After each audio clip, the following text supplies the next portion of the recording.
Hi எல்லாருக்கும் வணக்கம். இன்றைக்கி நான் ஸ்கூல் போயிட்டு வரப்போ வாங்கிட்டு வந்த பொருட்கள் தான். எனக்கு பிடிச்ச சில ஐட்டங்கள், சில விஷயங்கள் எல்லாம் நான் சாப்பிட்டதே இல்லை.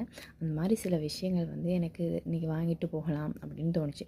ஸ்கூல் முடிய ஆஃப்டர் மீட்டிங் ஒன்று இருந்துச்சு. அந்த மீட்டிங் முடிய வீட்டுக்கு காய்கறி எல்லாம் நான் தான் வாங்கிட்டு வருவேன். அப்போ வாங்கிட்டு வர அந்த கடையிலே மங்கூஸும் இது உக்குரஸ் அப்படின்னு சொல்லுவாங்க. உக்குரஸ் காய் தமிழில் நாங்களும் முகுரஸ்ன்னு தான் சொல்கிறது. இந்தியாவில் இது இருக்கான்னு தெரியலை.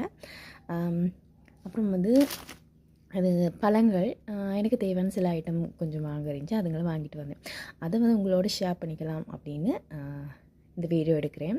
இது மங்குஸ்தான்னு சொல்லுவோம், மங்கூஸ் அப்படின்னு சொல்லுவோம்.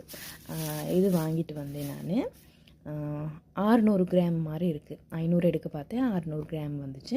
அப்புறம் ஒரு டிஷ்யூ பேப்பர் ஒன்று வாங்கிட்டு வந்து, டிஷ்யூ பேப்பர் சர்வியர், பேஸ் அது இதெல்லாம் வைப் பண்ணுறதுக்கு துடைக்கிறதுக்கு இந்த கொஞ்ச நாளாக நான் அதை தான் யூஸ் பண்ணுறேன். இது இந்த மரவள்ளிக்கிழங்கு சீவல். அது இது ரொம்ப நாளாக எடுத்து பார்ப்பேன், வாங்க மாட்டேன். இன்றைக்கி ஏதோ வாங்கிட்டு போகலாம் அப்படின்னு தோணுச்சு. அதனால் இதுவும் வாங்கிட்டு வந்தேன். இது மிக்சர்.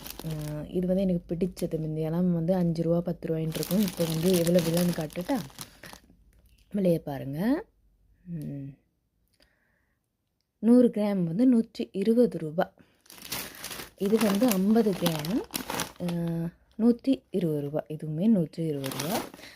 இது உக்குரஸ். இதோட விலை எனக்கு கொஞ்சம் 100 190 ரூபாவோ இதுவும். 100 கிராம் 190 ரூபா அந்த மாதிரி. மங்கூஸ் எனக்கு விலை கொஞ்சம் ஞாபகம் இல்லை. இது 100 ரூபா. பேப்பர் சர்வியட் 280 ரூபா. 100 ஷீட் இருக்கும். அந்த மாதிரி கொஞ்சம் விஷயங்கள். வீட்டுக்கு காய்கறி மொத்தமாக எனக்கு இன்றைக்கி மட்டும் 2500 ரூபாய்க்கு மேலே செலவாயிடுச்சு. சில விஷயங்கள் தேவைப்படாது, ஆனாலுமே வாங்கினேன். நான் சில விஷயங்கள் குரஸ் மாதிரியெல்லாம் யாராவது வீட்டில் மரங்கள் இருந்தால் மட்டும்தான் கிடைக்கும். இந்த மாதிரி விஷயங்கள் கிடைக்கிறப்பே வாங்கிக்கிறது நல்லம்னு சொல்லி இதுவும் வாங்கிட்டேன். இது தான் இன்றைக்கி நான் ஸ்கூல் போயிட்டு வரப்போ வாங்கின விஷயங்கள். உங்களோட ரொம்ப நாள் ஆச்சு நான் ஷார்ட் வீடியோ போட்டு. சில பேர் தான் பார்க்குறாங்க. உங்களோட ஷேர் பண்ணிக்கணும்னு தோணுச்சு, அதனால் போட்டிருக்கேன். பிடிச்சிருங்க, பாருங்கள். ஓகே, தேங்க்யூ, பாய்.